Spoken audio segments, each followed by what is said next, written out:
Sí. Ahí está. Muy bien. Entonces, bueno, vamos a ver este diferencial de longitud. Y vamos a ver, vamos a hacer una propuesta de formación y vamos a llegar a algunas conclusiones importantes, pero sobre todo vamos a hacer el razonamiento un poco medio por el absurdo, es decir, no voy a cumplir casi ninguna de las cosas que les dije al principio en cuanto a la forma, a los elementos que definimos y todo, pero eso no va a invalidar en lo más mínimo el análisis que vamos a desarrollar. Así que déjenme un poquito que dibuje y que vayamos viendo qué es lo que pasa. Entonces, bueno, esto de acá es una vista lateral de un diferencial de longitud de la barra. Esta es la sección 1 y esta es la sección 2. Esta es la sección 1, esta es la sección 2. Esto tiene un diferencial de longitud que vamos a denominarlo diferencial X. Pero que a su vez voy a decir que ese diferencial de longitud es unitario. ¿Sí? Bien. Al mismo tiempo, voy a proponer un plano cualquiera de deformación. A ver, si yo acá le aplico dos momentos, estas dos secciones van a girar como indican mis manos. ¿Sí? Yo las tengo derecho, al aplicarle dos momentos en sentido, el de la izquierda es antihorario y el otro es horario, bueno, van a rotar en este sentido. Es decir, comprimen arriba, traccionan abajo. Pero, voy a suponer que la sección 1 se mantiene fija y toda la que gira es la 2. En realidad, es decir, al hacer girar toda la 2, estoy considerando el ángulo absoluto de la sección 2. En realidad no el ángulo absoluto de 2, sino el giro relativo entre ambas secciones, ¿no? Así que el plano de deformación que voy a tomar va a ser este de acá. Ahí está. Muy bien. Y voy a suponer que este es el plano deformado. Con lo cual, la sección 2,2, ahora esta es la sección 2' y esta es la sección 2', es decir, la sección deformada. ¿Estamos de acuerdo? Y este de acá, en definitiva, donde justamente no hay deformación, es el eje neutro, o son las líneas neutras. La línea neutra es esta de acá. Tengan en cuenta que como la sección gira alrededor de ese eje que está contenido en el plano de la sección, ¿sí? Es decir, la sección que inicialmente era esto, cuando gira, giro así. Entonces fíjense que todas las fibras que son que se corresponden con el eje neutro no sufren ningún alargamiento ni ningún acortamiento. ¿Entendido? ¿Sí? ¿Eso lo entienden por qué es o no? Dígame porque es importante poder comprender eso. ¿Puede explicarlo otra vez esa parte? Sí, lo puedo explicar, no hay ningún problema. Mirá, estamos de acuerdo que la sección que originalmente era esta gira alrededor de este punto, que en realidad es el eje neutro, ¿sí? Porque es la sección alrededor del cual, es el eje alrededor del cual gira la sección en la flexión, que dijimos que lo llamábamos justamente eje neutro. ¿Me expliqué? Hasta ahí se sigue, me seguís, ¿no? Entonces, sí. Imagínate que la sección es esta, la regla. Entonces, cuando yo voy a girarla, gira así. Ahora, fíjate que las fibras que se corresponden con ese eje neutro no se alargan ni se acortan. Ahora la voy a dibujar, esa fibra. Pero fíjate que al rotar al respecto de eso, la fibra se mantiene igual. ¿Y cuál es la fibra? Y es esta de acá. Esta es la fibra que se ubica sobre el eje neutro. La que tengo acá en naranja. Fíjate que la longitud inicial era esta y después la deformación por flexión sigue siendo esa. No se modificó la fibra. ¿Sí? Claro, ahí lo entendí. Bien, bárbaro. Espera, pregunta, ¿por qué el diferencial X había valido 1? Eso no me quedó muy claro. Porque el diferencial de longitud es algo que uno lo puede, es decir, cuando uno toma el diferencial de cualquier parámetro o de cualquier variable, tienen algunas particularidades. Esas particularidades es que uno lo puede hacer tan chiquito como uno quiera. Y dentro de ese tan chiquito como uno lo quiera, yo puedo darle el valor que quisiera dentro de todo lo pequeño que puede ser. Y particularmente elijo que eso vale 1. ¿Un qué? Un metro no, porque es algo chiquitito. Entonces, 1 por 10 a la menos 5 milímetros puedo decir que vale. ¿Estamos de acuerdo? Entonces valdrá en la unidad que corresponde 1. Nada más. Ahora vas a ver, es una cuestión más matemática de por qué le digo que vale 1 que otra cosa. Aguantame un poquitito y lo vas a entender, porque si no valiera 1, Dale. el razonamiento sería lo mismo. Bueno, sería válido igual. ¿Sí? Bien. Bueno, voy a dibujar ahora la sección. Esto es una vista lateral de la barra y ahora dibujo acá la sección. ¿Sí? ¿Quedó claro? Bueno, entonces.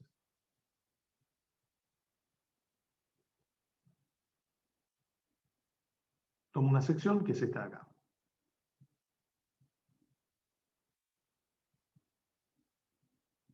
Muy bien. Bueno, lo primero que voy a hacer es dibujar dos ejes. Uno va a ser este de acá.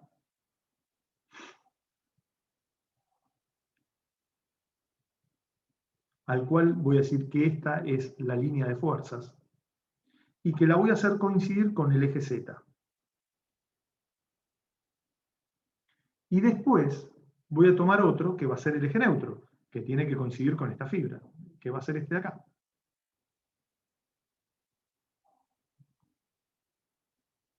Este va a ser el eje neutro y lo voy a hacer coincidir con el eje Y. Y este va a ser mi origen de coordenadas. Ahora, lo que sí voy a hacer es decir, mira, el baricentro está acá. Alguien puede decir, Luis, pero si siempre el origen los haces coincidir con el baricentro, ¿para qué haces esto? Bueno, no se preocupen, aguántenme un poquitito y ahora van a ver un poquito el motivo de esto. ¿Entendido? Así que no se preocupen por eso.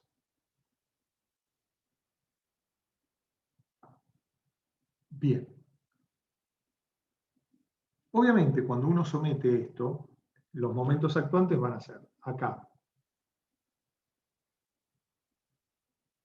Este es el momento M y acá actúa otro momento M. Igual y opuesto de tal manera que esto esté en equilibrio. Por otra parte, acá voy a suponer que tengo el vector momento flector.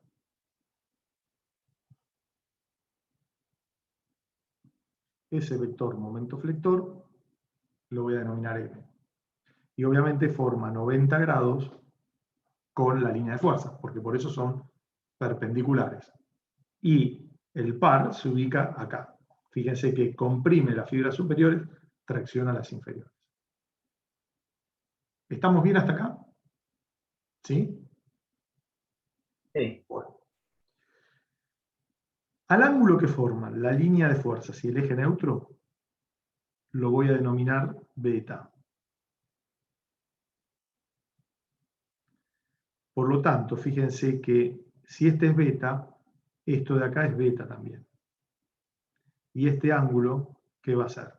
90 menos beta, porque fíjense que el momento y la línea de fuerza forman 90 grados, pero si esto es beta, esto es 90 menos beta. ¿Está bien hasta acá?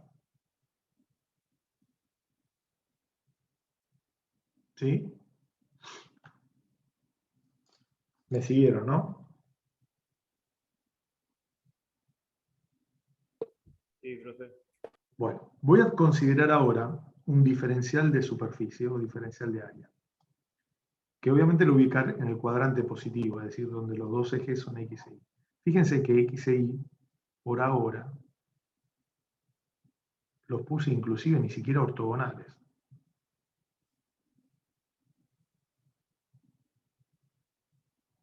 Muy bien. Este eje, este diferencial de área, que ahora lo voy a indicar, va a tener unas coordenadas que las voy a llamar. La distancia al eje Y la llamo Z. Y la distancia al eje Z, ¿cómo la voy a llamar?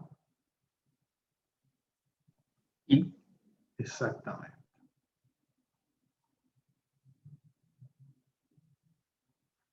Y esto es un diferencial de área. Bien. Bueno. Muy bien. La fibra que se corresponde con esta, inicialmente,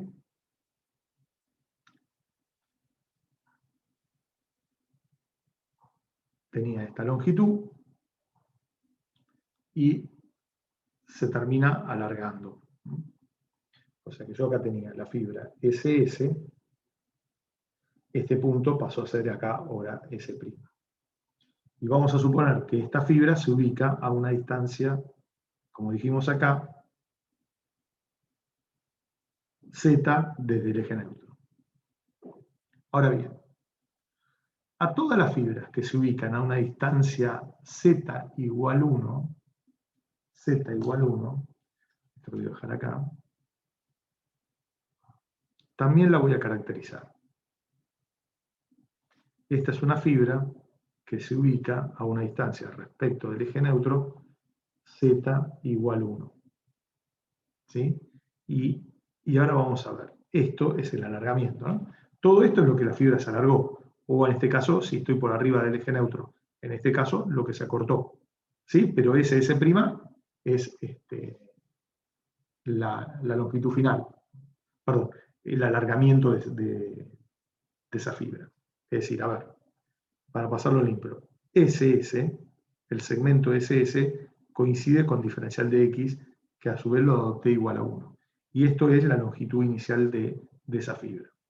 Ahora, el segmento S, en realidad tendría que haberle puesto este de acá, ¿no? S', este voy a ponerle S0 para distinguirlo, si no, no tiene sentido. Ahí está. S' es la variación de longitud de esa fibra, ¿sí? Es decir, es la longitud final menos la longitud inicial. ¿Sí? Bien.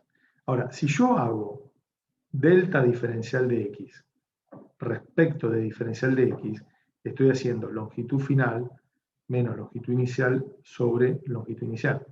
¿Y esto qué es? La deformación específica longitudinal. Epsilon X. ¿A qué nivel? Al nivel Z. ¿Entendido? Tengo que distinguir porque las deformaciones son distintas según la fibra que esté considerando. Ahora, fíjense de acá, que ahora de acá me voy acá.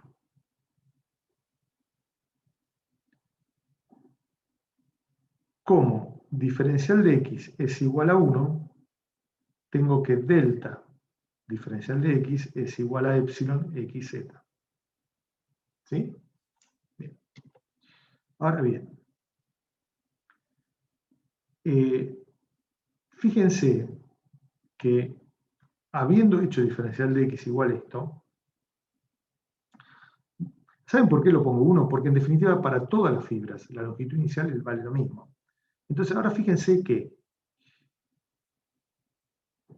para Z igual 1, a la deformación, a la variación de longitud, delta diferencial de X, lo voy a marcar con una rayita. Y ese va a ser igual a epsilon X rayita. Es decir, en la deformación específica, una distancia unitaria del eje neutro. Luego, por proporcionalidad de triángulos,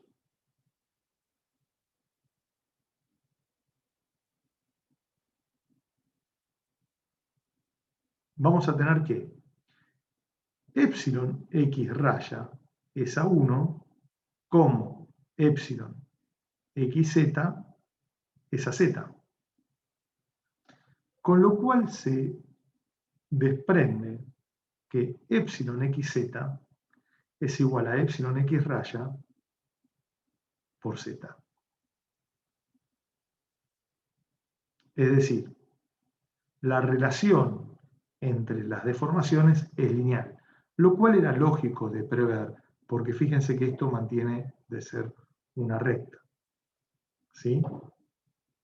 Es decir, la sección, al mantenerse plana, indica que las deforma y girar alrededor de un eje implica necesariamente que esas deformaciones tienen que guardar una relación lineal entre ellas.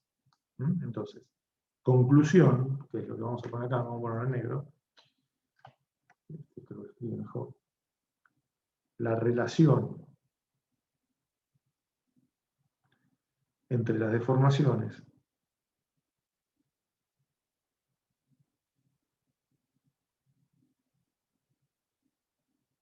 es lineal. Primera conclusión importante. ¿Quedó claro? Chicos. Sí, a mí me quedó una duda respecto al gráfico, Sí. porque había mencionado que la línea de fuerza la hizo coincidir con el eje Z y el eje neutro con el eje Y. ¿Por qué no son ortogonales? ¿Por qué un ángulo beta? Eso es lo que me quedó dando vuelta. No los puse ortogonales exprofeso para comprobar realmente cuál es el ángulo beta que forman esos ejes. Entonces parto suponiendo que forman cualquier ángulo, porque vos a priori sabemos que existe una recta que es una línea de fuerzas, mejor dicho, existe una recta a la que hemos llamado línea de fuerzas y existe otra a la que hemos llamado eje neutro. Ahora, entre ellos no sabemos qué ángulo forman. Entonces, como yo estoy planteando todo en términos de esas dos rectas, que además pertenecen al plano de la sección, en el caso particular de la línea de fuerzas pertenece tanto al plano de flexión como al plano de la sección. Entonces, digo, bueno, para hacer un análisis yo tengo que partir de que pueden formar cualquier ángulo. No puedo decir que valen 90 grados. Yo parto de un ángulo que vale beta cualquiera. ¿Se entiende? Es decir, no puedo decir, che, el ángulo que forma la línea de fuerza y el eje neutro es 90 grados. ¿Y por qué vale 90 grados? ¿Quién dijo que vale 90 grados? Ahí lo pude ver, es verdad. Claro, que después lleguemos a la conclusión de que efectivamente vale 90 grados o no vale 90 grados, surge de hacer un planteamiento en donde no digo que a priori vale un ángulo determinado, porque si no eso me ata en cualquier demostración. Ahora lo vas a ver en lo que te está atando. Si me das unos minutitos, vas a entender por qué me conviene hacerlo así. Porque fíjate que el momento después yo lo voy a proyectar sobre el eje neutro y sobre la línea de fuerzas. Y el momento sobre el eje neutro va a valer m por el coseno de 90 menos beta. O sea que m por el seno de beta. Y está bien que lo plantee genérico, porque yo no sé si ese beta lo que vale. ¿Se entendió ahora? Claro, ahí lo entiendo. Bien, vale. Bueno, muy bien. Entonces, a ver, esto un poquito lo voy a necesitar acá. Era muy poquito, así que vamos con la hoja 11. Bueno, a ver, de esta relación que yo tenía acá, ¿sí? Esta relación le podríamos poner, vamos a ponerle 1, por lo menos si la tengo que citar, ya sé lo que pasa. Entonces, a ver.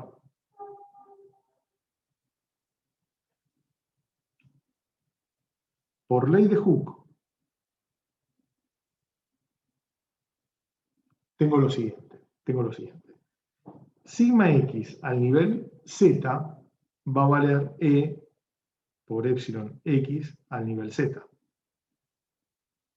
Ahora, al nivel z igual 1, la deformación valía epsilon x raya. Si lo multiplico por E, ¿qué voy a tener? Voy a tener las tensiones sigma x al nivel unitario. Y como las deformaciones las caractericé por una rayita arriba, acá también las caracterizo por una rayita arriba. Quiere decir que estas son las tensiones normales en las fibras que se ubican en una distancia unitaria del eje neutro. ¿Me expliqué? Sí, se entiende. Bien. Con lo cual, de la expresión 1, yo tenía que epsilon xz es igual a epsilon x por z. Si multiplico ambos miembros por e, tengo esto.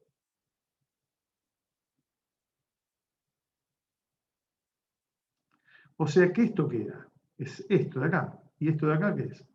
Esto de acá. O sea que sigma x a la distancia z del eje neutro es igual a sigma x raya por z. ¿Y esta qué conclusión es? Que las tensiones cómo varían. Una variación lineal también. Exactamente, llegó a lo mismo, lo cual era obvio porque si las deformaciones tienen una variación lineal y yo las multiplico por una constante, va a seguir teniendo una variación lineal. Entonces, pero lo importante es que las tensiones en flexión siguen una ley de variación lineal. ¿Entendido? Cosa que en Axil no pasaba eso. En Axil, todos los puntos de una misma sección tenían la misma tensión. Eran constantes la ley de variación. Acá, en flexión, todos los puntos de una sección solicitada a flexión tienen una ley de variación lineal. ¿Quedó claro? Sí. Bien, me alegro muchísimo. Bueno.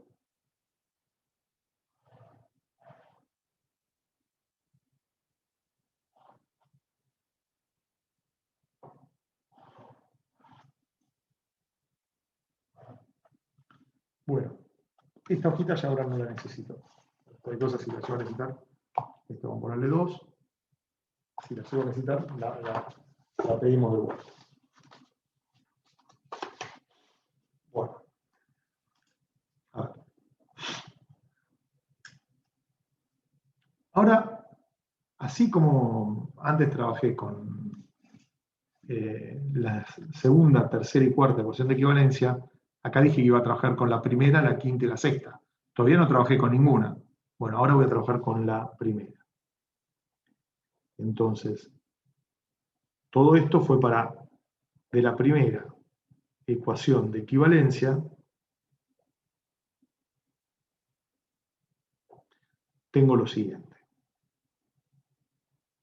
Yo tenía que el esfuerzo normal era igual a 0 y era igual a la integral extendida a todo el área de la sección de sigma x por diferencial de área. ¿Estamos de acuerdo? Bien. Ahora, una aclaración. Acá, sigma x raya, como epsilon x raya, que es esto de acá, no las conozco. Lo único que me llego a la conclusión de esto es que la relación es lineal. ¿Sí? Pero no sé cómo es la pendiente esta. Sigma, fíjense que si esto es una relación lineal, pasa por el origen y sigma x raya es la pendiente de esa recta, que no la conozco y la quiero determinar. Muy bien. Entonces, sigma x lo puedo reemplazar por esto de acá. O sea que acá tendría que 0 es igual a la integral extendida a todo el área de la sección de sigma x por z por diferencial de área. Ahora, para esa sección, sigma x rayas es un valor constante. Y lo puedo sacar fuera de la integral. ¿Sí? Porque es la pendiente de una recta. La pendiente de una recta es para la recta es constante. Lo único que varía es el punto que estoy considerando. Y el punto que estoy considerando son las distintas fibras. Entonces, de acá tengo que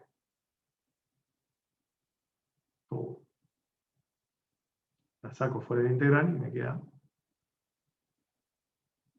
Con lo cual, esto se me anula, ¿no? Es decir, esto es una constante, lo paso dividiendo, se anula. Así que llego a que 0 es igual a la integral extendida a todo el área de la sección de sigma por diferencial de área. ¿Y esto qué es? A ver, si ustedes me ayudan. Momento Momento de estático primer orden. Sí, ¿de qué respecto de qué? Recuerden que le dije que siempre tienen Sí. que decir de qué respecto de qué. Esto de acá es el momento estático de primer orden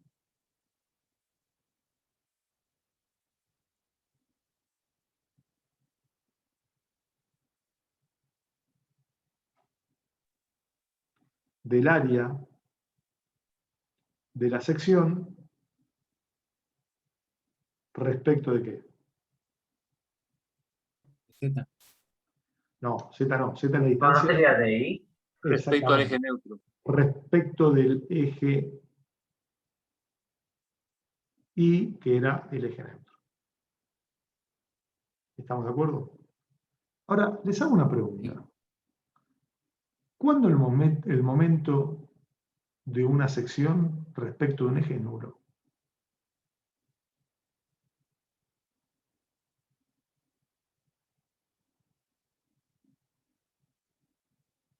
Chan, chan, chan, chan, chan. Vamos que se despierta Godzilla, Repetirlo. ¿eh? ¿Eh? Repetir la pregunta. Puedo repetir.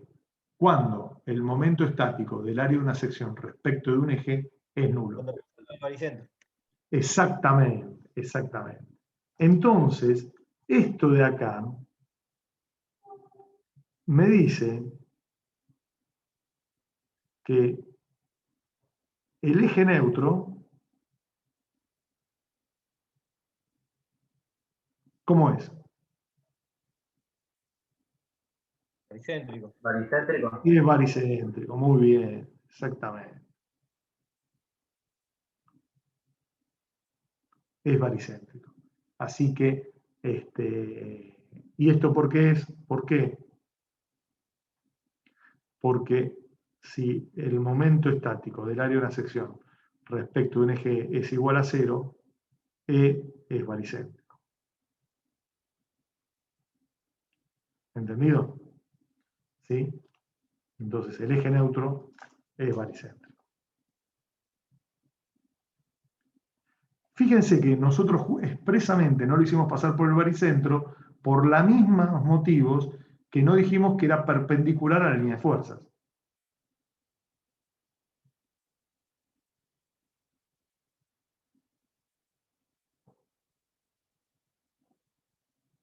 ¿Quedó claro? O sea que de la primera ecuación de equivalencia llegamos a la conclusión de que el eje neutro es baricéntrico. Cosa que nosotros no lo hicimos pasar por el baricentro porque realmente no, hasta lo que nosotros habíamos visto, no sabíamos si realmente tenía que pasar o no por el baricentro de la sección. ¿Sí? Bien. Paso a la otra hoja siguiente. ¿Estamos de acuerdo? ¿Mm? Muy bien. Sí. Entonces, 11, 12. 12. Vamos a analizar ahora las otras dos ecuaciones de equivalencia. ¿Qué hoja era? ¿La 10? La 11, la 11. Muy bien.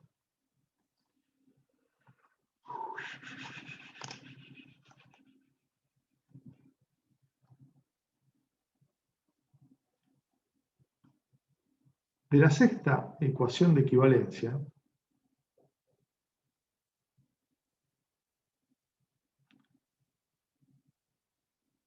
vamos a tener lo siguiente. La sexta ecuación me decía que mz es igual a 0 y es igual a la integral extendida toda la sección de menos sigma x, función de z, por i por diferencial de área. Y bueno, sí, vuelvo a la figurita. A ver.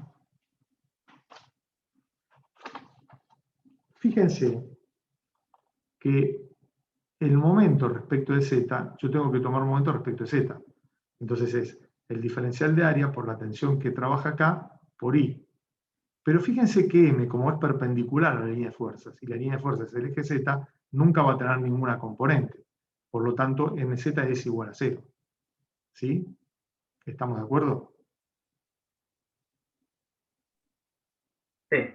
Bien.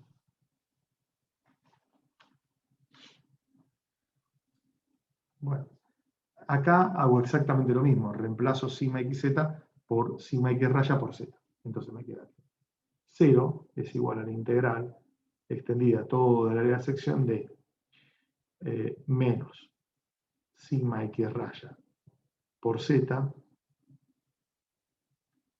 por i por diferencial de área. Esto puede salir fuera de la integral porque sigma x es una constante es la constante de que es la pendiente de esta recta. Entonces llego a que 0 es igual a menos sigma x raya por la integral extendida toda la área de sección de z por i por diferencial de área. O sea que esto de acá se anula. Con lo cual llego a esta conclusión. Ordeno, simplemente paso el i primero y por z por diferencial de área y llego hasta otra conclusión. ¿Y qué representa esto, chicos? A ver. Momento centrífugo. ¿De qué respecto de qué? Dale, te pregunto.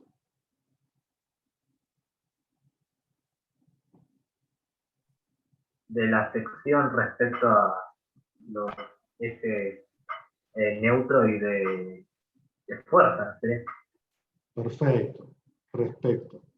Momento centrífugo del área de la sección respecto de la línea de fuerzas y el eje neutro. ¿Entendido? ¿Sí? Sí. Conclusión importante de todo esto es que el momento de inercia del área de la sección respecto de la línea de fuerzas y respecto del eje neutro, que es igual a esto que nosotros vimos, que son el eje Z y el eje Y, que es igual a la integral de I por Z por diferencial de área, es igual a 0. ¿Quedó claro? Con lo cual, el eje neutro y la línea de fuerzas, ¿cómo son?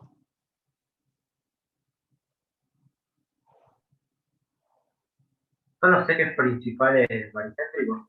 No, todavía no podemos decir eso. Son Sí, conjugados. exactamente, son conjugados.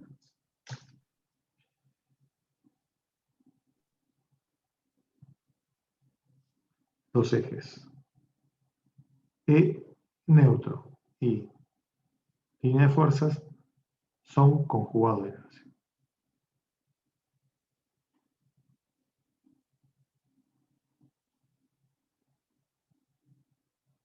Bueno, resumiendo, vamos a poner acá el resumen de lo que sabemos hasta ahora.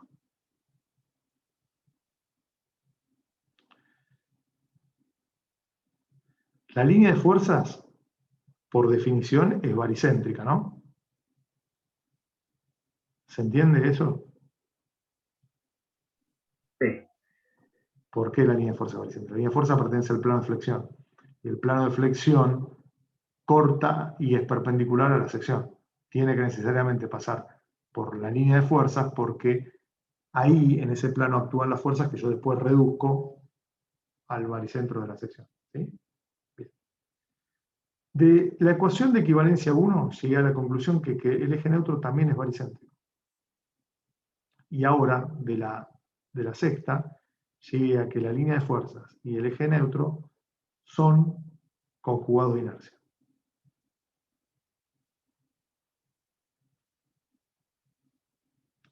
Entonces, fíjense.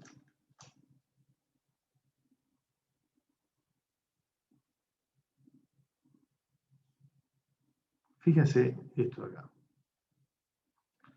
Línea de fuerza y eje neutro son baricéntricos. Y además son conjugados de inercia. Y nosotros dijimos, acá me olvidé ponerle algo. Que no se los dije, que me olvidé acá. Ay, qué tonto. Lo voy a poner acá. Que la línea de fuerzas es un eje principal de inercia. Porque así planteamos nosotros. Dijimos que partíamos de una flexión recta. Y la flexión es recta cuando uno de los ejes, cuando la línea de fuerzas es principal de inercia, ¿no? Así que esto me olvidé. Entonces, fíjense. Los dos ejes son baricéntricos. La línea de fuerzas es principal de inercia, baricéntrica. Y además con el eje neutro es un conjugado de inercia. Por lo tanto, llegamos a la conclusión de que el eje neutro es eje principal de inercia baricéntrico. ¿Quedó claro?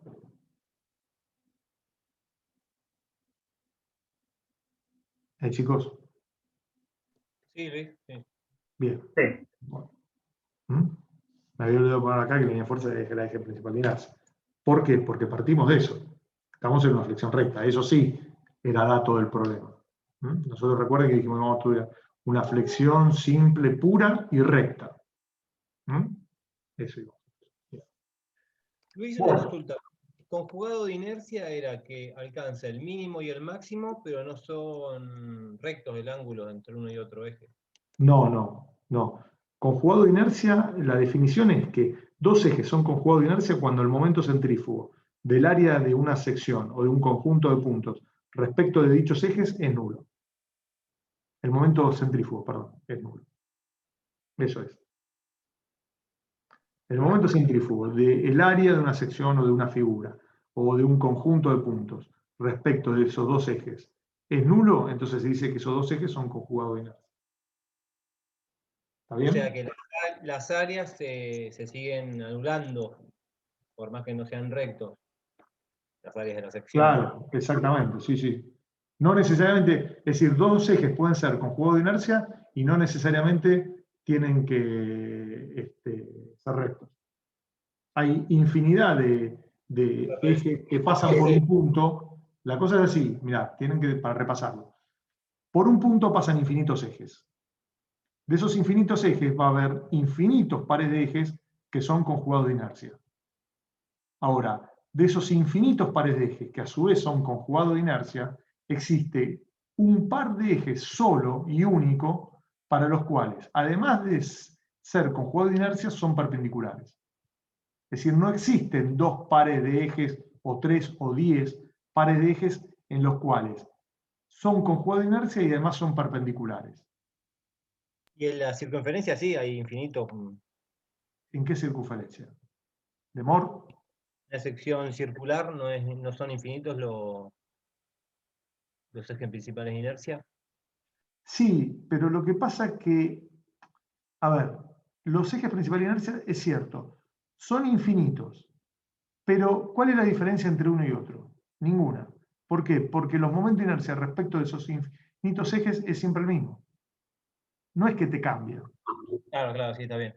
¿Entendido? Entonces, es decir, lo que vos decís es cierto, pero a lo que hace la referencia, la definición es que no existen 2, 3 o 10 pares de ejes que sean conjugados de inercia y perpendiculares, porque en el caso de la circunferencia, todos los momentos de inercia respecto a todos los ejes es lo mismo. Entonces da lo mismo trabajar con uno o con el otro. Claro. ¿Me expliqué? Bien. Es más o menos, yo te entiendo, porque seguramente en estabilidad le dijeron, no, la circunferencia de Moore tiene infinitos ejes principales de inercia. Sí, está bien. Claro. Pero también todos los ejes son lo mismo. Es decir, ¿cuál es la diferencia en que yo, mira, agarre, te hago una circunferencia, ¿sí? Y te tome este eje o te tome este? Si yo te la giro ahora, este pasa a ser este eje y este pasa a ser el otro. Es indistinto. Es un caso particular, digamos. Claro, ese sí, no te quepa la menor duda. Muy bien. Bueno, nos queda la última ecuación, que es la quinta. Entonces, el de la quinta ecuación de equivalencia. Acá no le puse número, me parece. Acá, exactamente. Creo que era la ecuación 3. Y esta ya que está, pongámosle 4. De la quinta ecuación de equivalencia,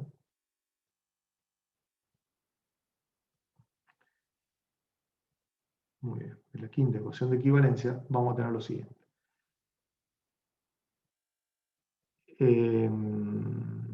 MI, perdón, sería ahora. MI, vamos a buscar la figurita para que la vean y acá está. MI es la proyección de M sobre esto de acá, que es M por el coseno 90 menos beta. Pero como 90 menos beta y beta son complementarios, el coseno de un ángulo y el seno del ángulo complementario son iguales. ¿Estamos de acuerdo? ¿Sí? Sí, sí. Bien. Entonces, MI es igual a la integral extendida toda el área de la sección de sigma xz por z por diferencial de área.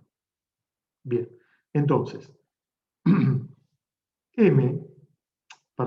MI es igual a M por el coseno de 90 menos beta. Bien, y MI también es igual a M por el seno de beta. ¿Por qué? Porque 90 menos beta y beta son complementarios, ¿no? De acá sale, ¿no? Es lógico esto.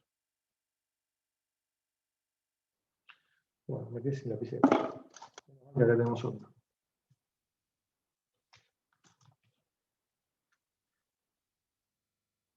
Hoy es un día en donde tiré el mate, tiré la cámara y ya terminé, me quedé sin 2 viromes, pero mal que tengo otro de repuesto. Bueno, son complementarios. Entonces, de acá trabajo con el seno de beta, así que lo reemplazo ya. Así que tengo que MI es igual a M por el seno de beta igual a la integral de sigma x por z por diferencial de área. Bueno, ahora sigma x lo voy a escribir en función de sigma x raya, así que tengo M por el seno de beta por sigma x raya por z por diferencial de área. Esto sale fuera de la integral.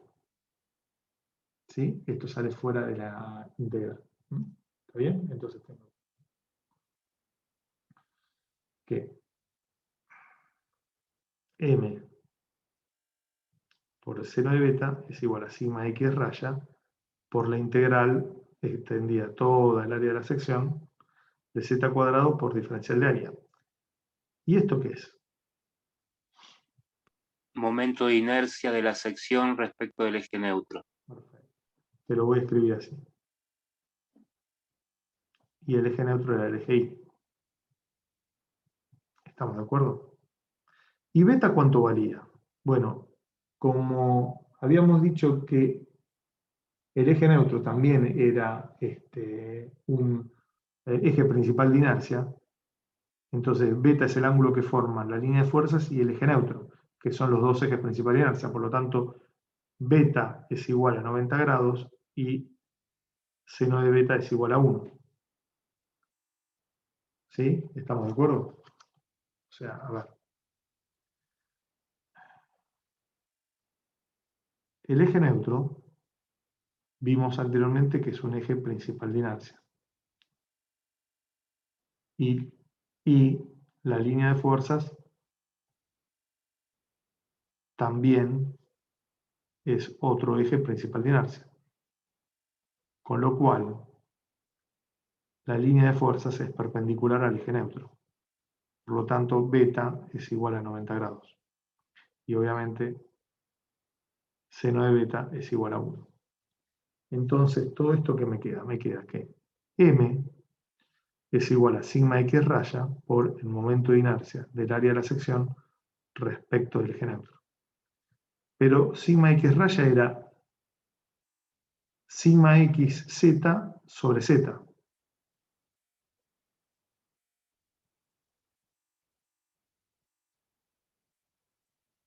Y acá llegamos a esta conclusión de que las tensiones a cualquier distancia del eje neutro es igual al momento flector por z, que es la fibra a una distancia z del eje neutro para la cual quiero calcular la tensión, dividido el momento de inercia respecto del eje neutro.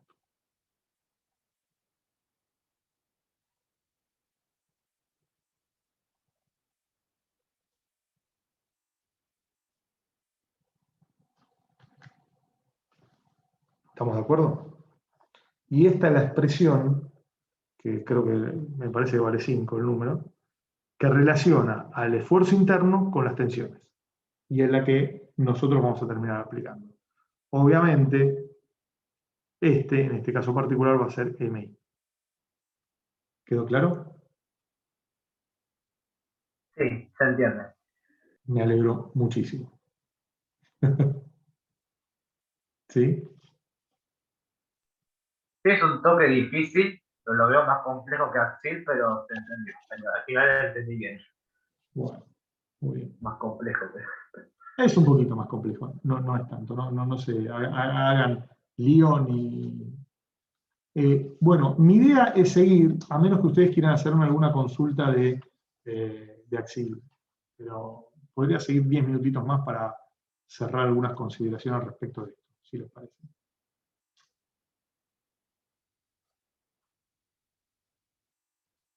Vieron la planificación.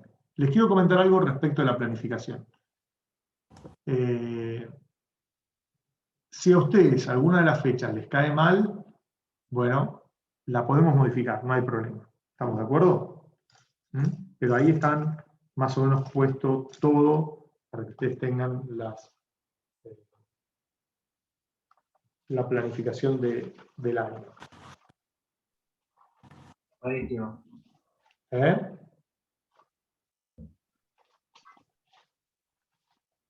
¿Se entendió, chicos? Sí, perfecto. Bueno, entonces quedamos, de acá a 2 semanas está el primer parcialito, que es el de Axil. ¿Sí? El examen durará entre 1 hora y 1 hora y media. Empezamos 7 menos cuarto, a más tardar 8 y cuarto, ustedes tienen que estar entregando y subiendo los exámenes al campo. Se cierra, se cierra. ¿Sí? Bien. Bueno, vamos a ver ahora una serie de consideraciones de esto. Creo que 14 ahora, ¿no? Sí, la 14. A ver. La 14. Luis, discúlpame. Sí. Tengo acá la planificación y dice que hoy vence el TP1, pero se lanzó la semana pasada. Bueno, sí, lo que pasa es que, a ver, si no lo entregan no pasa nada, porque son muy pocos los ejercicios obligatorios y bueno, lo importante es que si entregue, en realidad me lo pueden entregar hasta la fecha del parcialito. Es más que nada por si ustedes tienen alguna duda de algo y bueno, ahora que estamos con los chicos por ahí, los chicos lo pueden corregir y mirar y bueno, les den una devolución al respecto. Bien, perfecto. Pero, Gracias. a ver,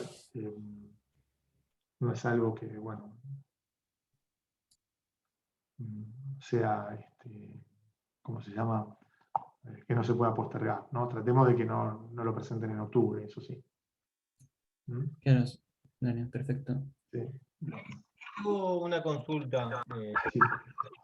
¿Podrás mandar algunos ejercicios tipo parcial, como practicar y ver qué... Sí, al principio de la clase les dije que me había olvidado de subirles algunos ejercicios de ejemplo.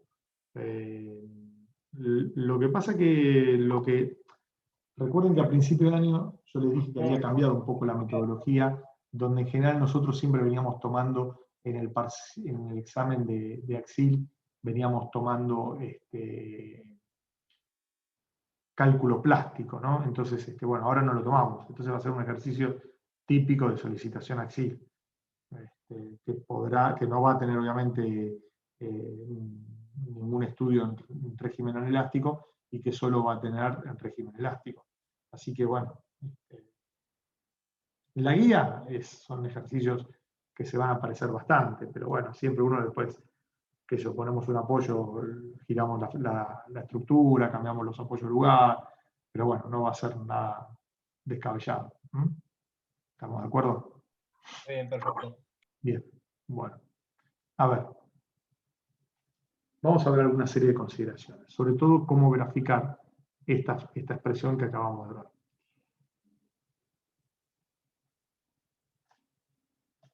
La semana que viene sí traigan consultas y todo, ¿no? Yo había puesto una figura cualquiera así, ¿no? Entonces, esto tiene mis ejes Z, que es la línea de fuerzas,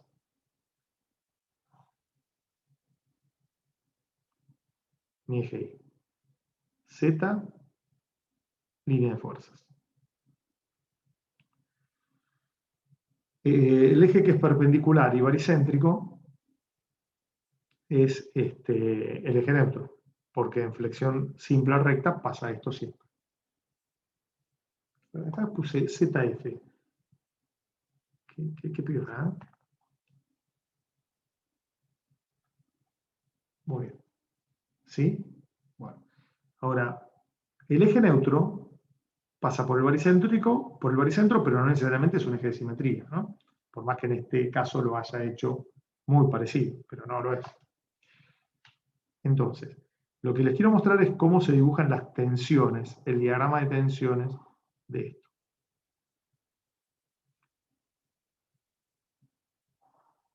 Primero vamos a escribir el momento. El momento, vamos a suponer que es este de acá. La línea de fuerzas, el vector momento, SMI. Bien.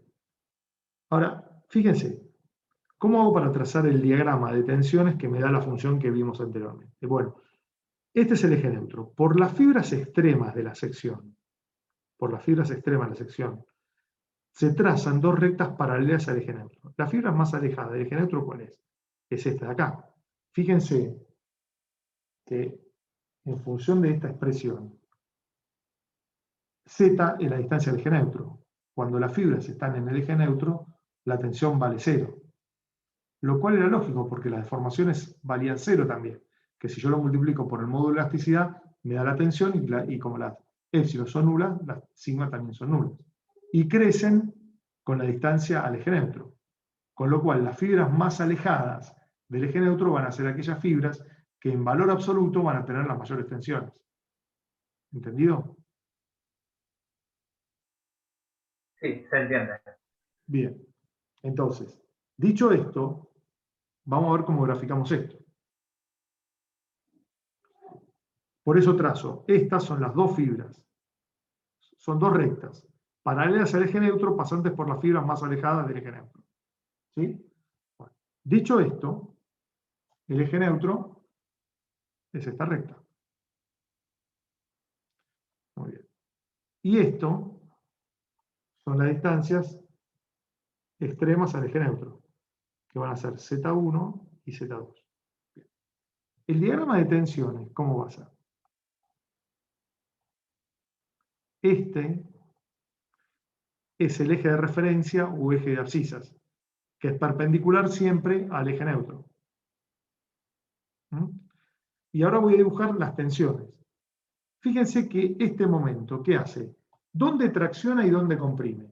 Si yo trabajo con la regla de la mano derecha, si trabajo con la regla de la mano izquierda, pasaría lo mismo, ¿no? Pero tendría que pasar lo mismo. Pero lo que pasa en el momento sería distinto. Pero bueno, si yo trabajo con la regla de la mano derecha, mi pulgar siempre señala la dirección y el sentido del vector momento. Comprime arriba, tracciona abajo. Comprime arriba, tracciona abajo. O sea que las fibras que se encuentran por arriba del eje neutro van a ser las comprimidas, las que están por debajo, las traccionadas. Bueno, dicho esto, el diagrama de tensiones, como es lineal, va a ser algo así.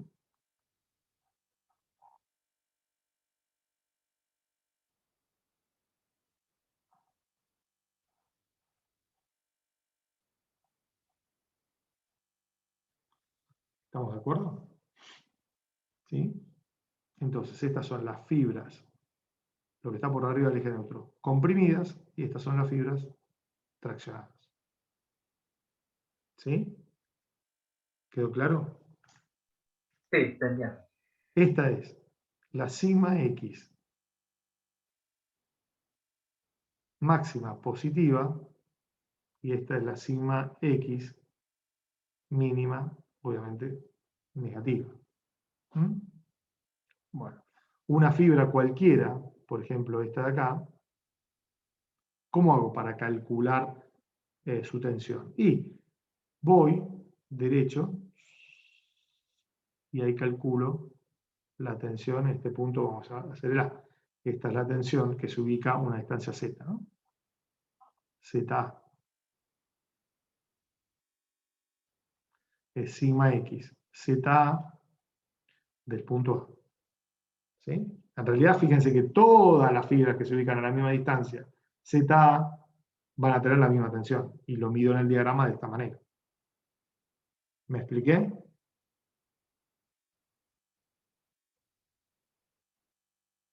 ¿Eh?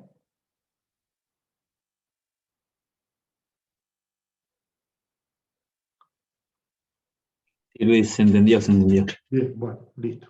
Para quedarme tranquilo. Entonces, sigma X máximo positivo, en este es MI por Z1 sobre el momento de inercia respecto al eje neutro. Y sigma X mínimo, que es la negativa, es igual a MI por Z2 sobre IEN. ¿Bien? ¿Estamos de acuerdo? Ahora, les quiero hacer un comentario. El diagramita uno lo puede dibujar. Este es un diagramita que en realidad son tensiones que actúan perpendiculares al plano. Ahora lo voy a dibujar en un ratito, en unos minutos, con una sección rectangular para que se entienda, ¿no? Pero igualmente, e independientemente de esto que les estoy diciendo, tengan en cuenta que este diagrama en realidad es perpendicular acá. Ahora, yo lo puedo haber dibujado hacia la derecha o hacia la izquierda, lo puedo haber dibujado hacia abajo o hacia arriba. ¿Estamos de acuerdo? Comúnmente, yo como lo dibujo, es que si lo dibujo a la derecha, siempre trato de que las tensiones, porque esto en realidad es así, y estas son tensiones que se alejan, ¿sí? Estas se acercan y estas se alejan. Dibujo las negativas, pero esta es mi forma de hacerlo, hay otros que lo dibujan de otra manera. Las negativas las dibujo, o de compresión, las dibujo acercando las fibras hacia la sección. Si yo lo hubiera dibujado acá, las hubiera dibujado hacia acá. Y las positivas las dibujo alejándose. Ustedes van a ver en la bibliografía que este diagrama está el negativo de este lado y el positivo de este lado. Lo cual también es lógico, porque fíjense que el semieje positivo de la SI es positivo hacia la izquierda, negativo hacia la derecha. Entonces, es lógico que esto también lo dibuja hacia un lado y hacia el otro. Ustedes dibújenlo como más les guste, plazca y les resulte cómodo, pero siempre pongan el signo, porque eso es lo que nos permite saber si ustedes saben que las tensiones en esos puntos le da de compresión o de tracción. ¿Entendido? Ahora lo voy a dibujar más. ¿Sí? Bien. Por ejemplo, vamos a dibujarlo ya que está. Total, es una aclaración, ¿no? Si yo trabajase con, acá sí, acá está bien. A ver, trabajase con esta sección rectangular.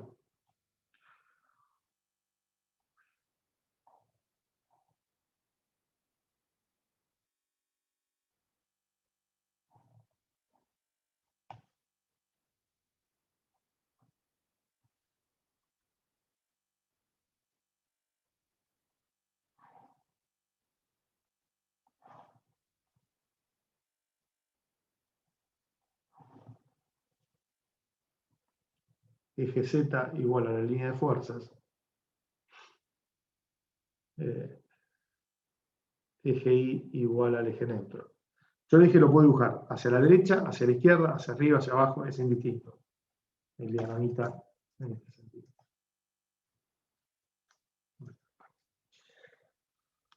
Muy bien. Bueno,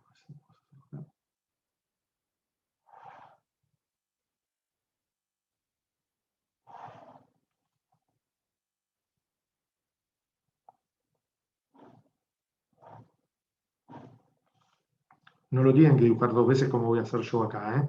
Ojo que acá lo hago a una cuestión nada más que didáctica, pero no lo tienen que hacer dos veces. Entonces, esto me queda algo así.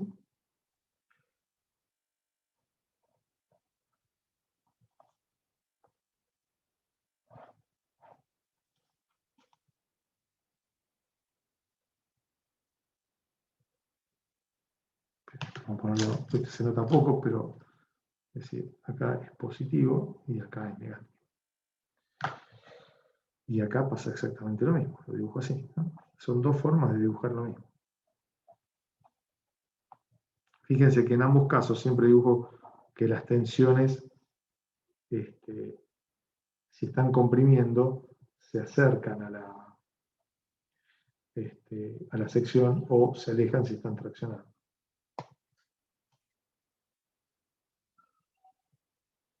¿Quedó claro? ¿Mm? ¿Me expliqué? Ah, y el momento no lo dibujé, pero el momento era acá.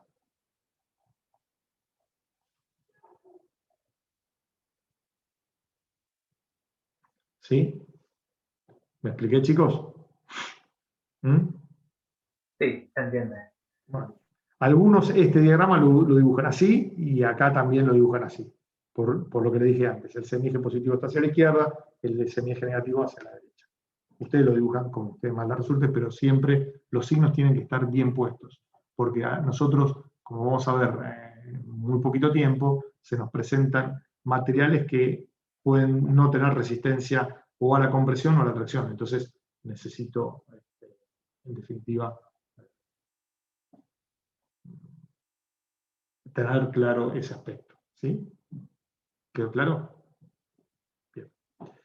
Bueno, la otra cosa que quiero decirles es lo siguiente. Es, bueno, ¿qué es el volumen de tensiones que nosotros habíamos dibujado para axil y cómo sería ahora para flexión simple recta? Lo voy a dibujar como siempre para una sección rectangular, que es mucho más cómodo y fácil además de representar, ¿no?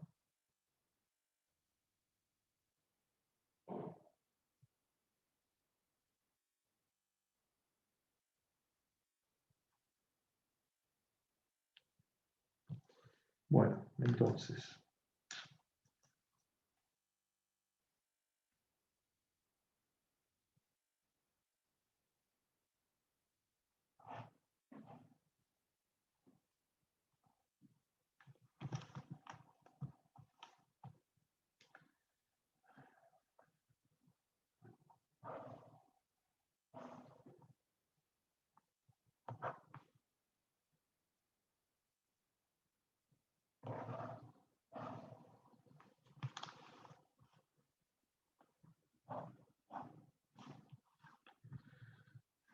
acá vamos a tomar una sección rectangular.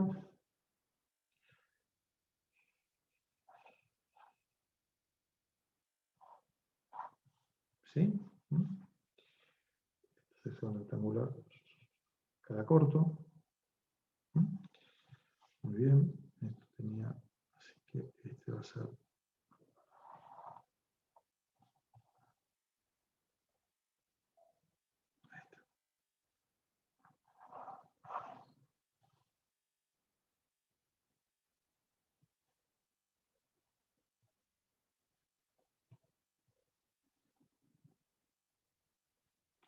Bueno, muy bien. Entonces, para el momento con el cual estoy acá trabajando, esto quedó acá, no quedó bien. Ahora sí. Para el momento con el que estoy trabajando, un momento positivo, bueno, el diagrama de tensiones va a ser algo como lo que les voy a dibujar ahora acá. Pero voy a dibujarlo todo así, así que vamos a hacerlo.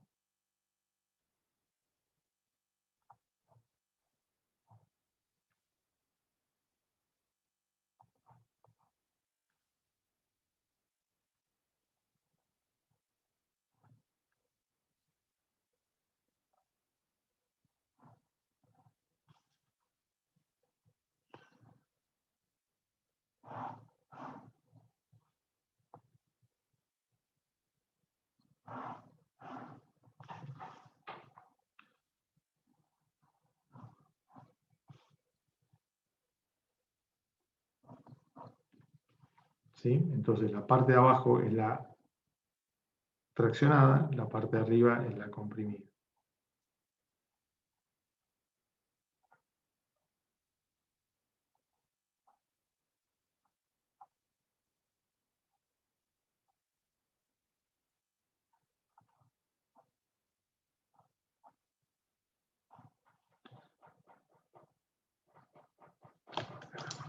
Yes.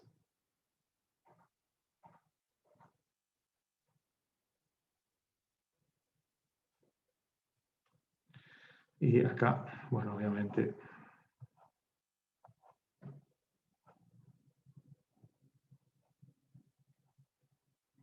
¿Se entiende, no? Lo del volumen de tensiones, chicos. ¿Eh? Sí, se entiende. Bien. Perfecto. Bueno, y lo que no les hice fue el eje X acá, que es el de referencia.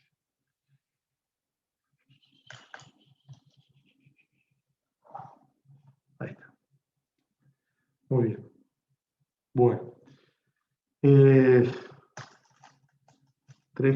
Última consideración, creo que la última. Sí, me parece que sí, porque las otras yo las tengo ya anotadas. No, me queda una más, miren. 1, 2, ¿esta que es la 2 o la 3? La 3. Vamos con la 4. Bueno, en la 4, conclusión, en flexión,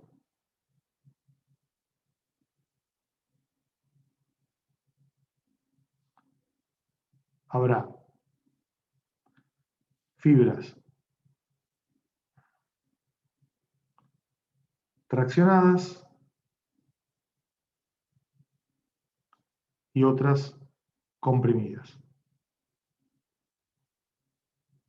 ¿Mm? Es decir, esto desde el punto de vista de las tensiones. Desde el punto de vista de la deformación, es lo mismo decir fibras que se alargan y otras que se acortan. ¿Estamos de acuerdo? Aunque esto después cuando avancemos, tómenlo entre pinzas, porque si yo trabajo con un material que no puede tomar tracción o no puede tomar compresión, no puede haber tensiones ni de tracción o de compresión. ¿Entendido? Pero por el momento viene bien tener esto claro. ¿Sí? ¿Me expliqué? Puede ser que en estos casos que acaba de mencionar, puede que sea, por ejemplo, flexo-compresión, donde por ahí hay flexión, pero hay compresión dominante. Por ejemplo, puede ser esos casos. Sí, pueden ser esos casos, exactamente. Pueden ser esos casos. Pueden ser esos casos, exactamente. Sí, sí. Así que,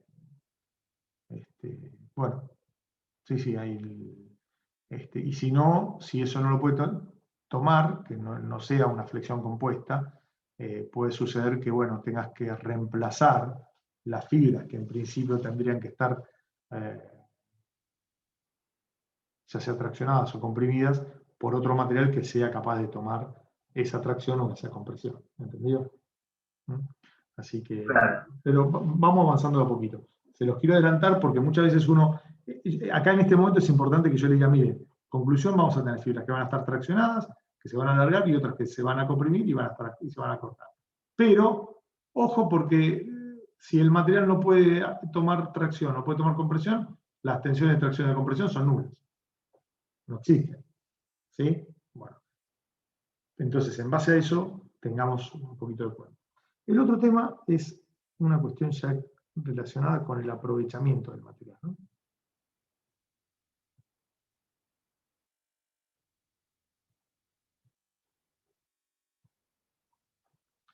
Con el aprovechamiento del material. ¿Y por qué les indico esto que estamos viendo acá? ¿Sí? Por lo siguiente, miren. Yo puedo, fíjense, si yo tomo acá una sección rectangular, que ahora voy a volver a la hojita anterior. Fíjense acá en la sección rectangular. Uno, ¿qué va a hacer? Bueno, voy a tratar de que las tensiones, las más grandes, alcancen los valores de la tensión admisible. Así tengo aprovechado el material al máximo, ¿no es así? ¿Estamos de acuerdo? Sí, de acuerdo. Es decir, si yo llego acá, bueno, perfecto, estoy aprovechando. Ahora, imagínense que yo tengo un material que tiene una tensión admisible de 10 kN por centímetro cuadrado y la tensión máxima a la cual llego es de 2. Che, estás trabajando al 20%, estás aprovechando el material. Es decir, bueno. Pero eso no es lo importante es esto. Fíjense que acá, si uno recorre la sección en el sentido del eje Z, ya sea de arriba hacia abajo, de abajo hacia arriba, existe por unidad de longitud en la dirección Z igual densidad de área. Es decir, a este nivel Z tengo una densidad de área que es B por diferencial de Z. A este otro nivel tengo la misma densidad de área que es B por diferencial de Z. Es decir, que la densidad de área siempre es constante. Ahora, fíjense, si acá, sí, sigma negativo es igual a sigma admisible, quiere decir que por una proporcionalidad de triángulos, en la mitad de esta altura estoy con la mitad de la tensión admisible, ¿no? O sea, ¿esto cuánto lo he hecho? De 5, ¿no? Sí, 5. O sea que acá,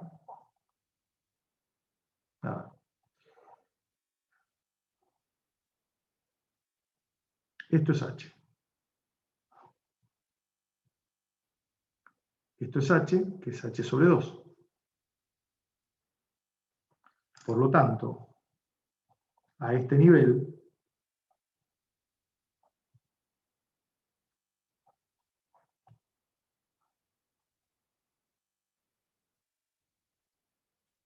en H sobre 2, o sea, H sobre 4, y H sobre 2 igual a H sobre 4, la tensión ¿cuánto vale? En módulo. Las tensiones sigma X es igual a 0,5 de sigma admisible. ¿Estamos de acuerdo? O sea que fíjense que yo tengo la mitad de la sección trabajando al 50% de la tensión admisible o menos. O sea que tengo la mitad de material trabajando la mitad de su capacidad portante. O sea que no lo estoy aprovechando muy bien, ¿no es así? ¿Estamos de acuerdo? Claro, es verdad. Bueno, entonces, ¿saben lo que se hace? Viene Bob, el constructor, y viene con un serrucho y dice, empieza a serruchar acá, empieza a serruchar así, empieza a serruchar así, serrucha acá, serrucha acá, serrucha acá y lo saca. Claro, alguien me va a decir, Luis, si yo saco esto, está bien, estoy sacando material que no estoy aprovechando, pero también tengo menor inercia, y vos calculás las tensiones con una inercia determinada. Es verdad, pero mira si hago esto ahora. Mantengo lo que dejé en negro, en lápiz.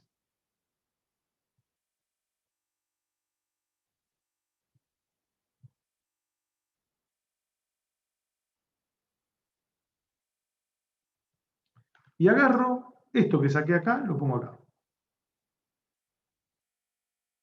Ah, está buena esa, porque fíjate que la misma cantidad de área la alejaste del baricentro y me incrementa mucho más el momento de inercia. Es decir, que tengo la misma área con mayor momento de inercia.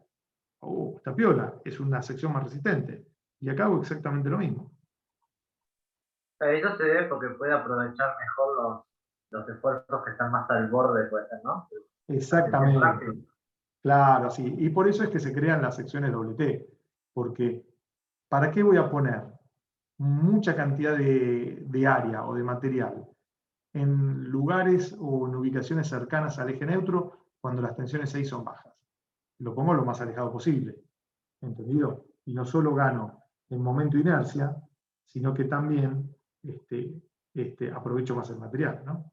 En definitiva, porque voy a tener mayor cantidad de material trabajando a tensiones en general más cercanas a la tensión admisible. ¿Quedó claro? Entendido, sí. ¿Sí? Es decir, un poquito teniendo en cuenta esta expresión, que sigma xz es igual a mi sobre I sub i por z, fíjense que si I sub i aumenta, también aumenta el momento en I. ¿Por qué? Porque mi es igual a sigma xz por I sub i sobre z. Si aumento este aumenta. ¿Quedó claro?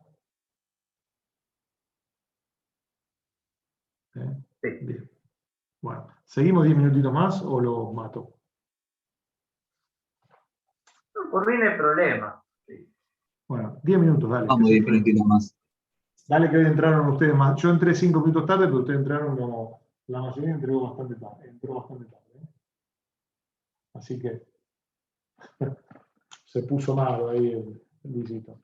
5.5, vamos con 5.6. ¿Qué hoja es? 16. 16. Entonces,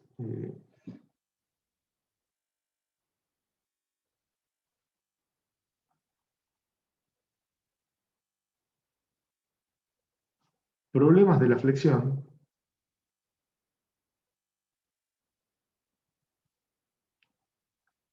Bueno, vamos a tener 3 problemas en la flexión. Igual que tuvimos en axil. El primero,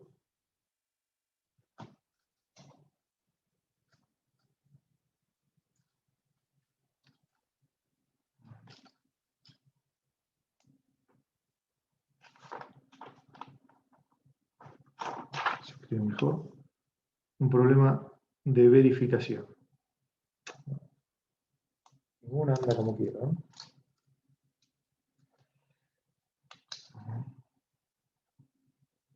Bueno.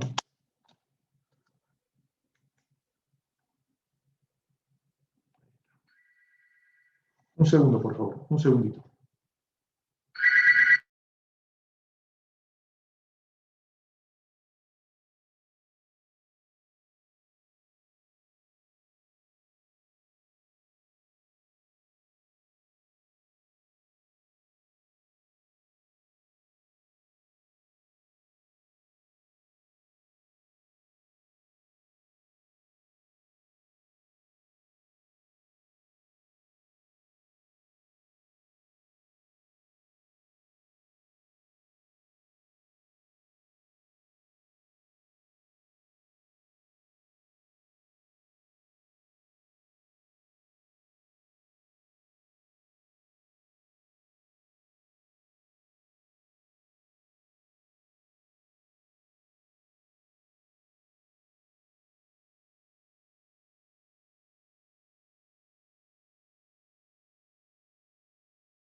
Sí, discúlpenme.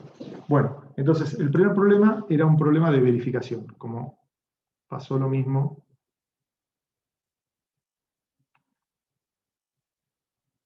De verificación, ¿eh? En donde, obviamente, son datos del problema, el momento, ¿sí?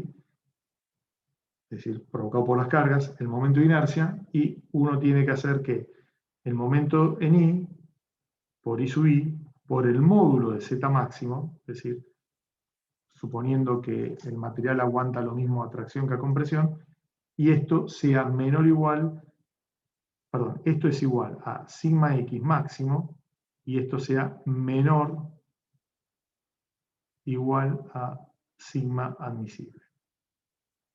Este sería un problema típico de verificación. ¿Sí? El segundo problema es un problema de dimensionado.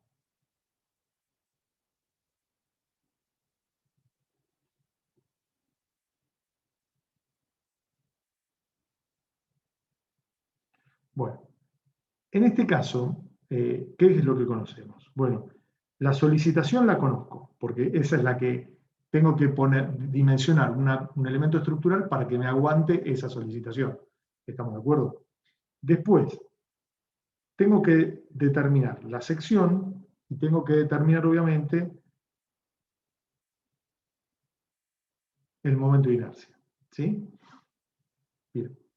También conozco acá la calidad del material.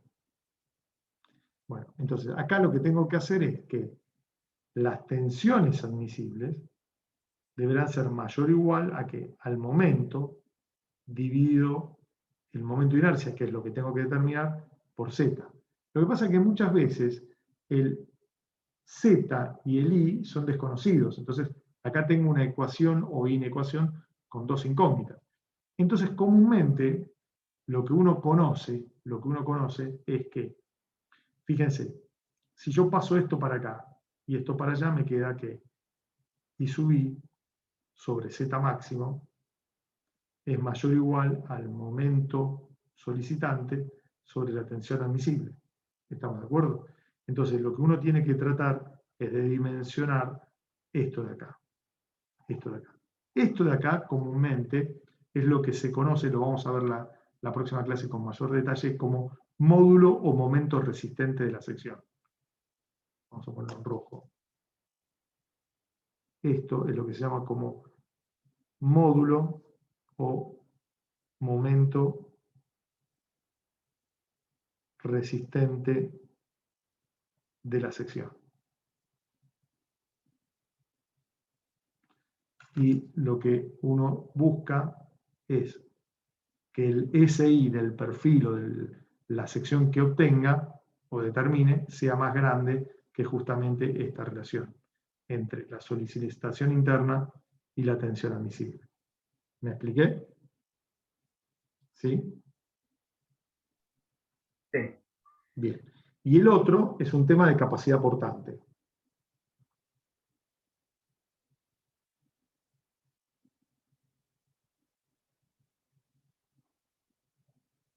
Un tema de capacidad portante, en donde yo conozco la sección, conozco la calidad del material y quiero determinar el momento admisible. Entonces, el momento admisible surge toda siempre la misma expresión, que va a ser igual a el momento admisible es cuando en las fibras más alejadas respecto del eje neutro de la sección se alcanza la tensión admisible. Entonces va a ser igual a la tensión admisible por I sub i sobre Z máximo. Así que al igual que vimos para solicitación axil, vimos los tres problemas que siempre se nos van a presentar a nosotros en cualquier problema de diseño, dimensionado o verificación o determinación de la capacidad portante de un elemento estructural. ¿Quedó claro? ¿Sí? Bueno. ¿Alguna duda de todo lo que vimos hasta acá, chicos? Por mi parte, no. Bueno. Con esto, en teoría, con los problemas más simples pueden empezar, sobre todo que ustedes ya muchos, bueno, la han cursado y todo, entonces, con todo esto, el práctico de flexión simple, ustedes tranquilamente pueden empezar y pueden ir desarrollando y, sobre todo, puliendo un poquito las cosas que en su momento uno no había entendido, o no llegó a estudiar mucho, o no comprendió lo suficiente, o nosotros no nos explicamos como correspondía, o lo que sea. Pero bueno, traten de aprovecharlo, porque ustedes ya mucho de esto lo saben y ganen el tiempo en eso. ¿Me expliqué, chicos? Sí. Bien. La próxima clase es la última y previa al examen. Yo voy a seguir con teoría, voy a terminar prácticamente casi todo lo de flexión simple, y después me voy a reservar, no sé, de las 9:15, 9:20 hasta las 10:15, casi, no sé, un poco más de 45 minutos, una hora, para las consultas que me quieran hacer de axil. ¿Está bien? Así que les pido que vengan con todas las dudas que tengan. ¿Sí? Sí, profe. Sí. Bueno. Nuevamente, ¿alguna duda de esto?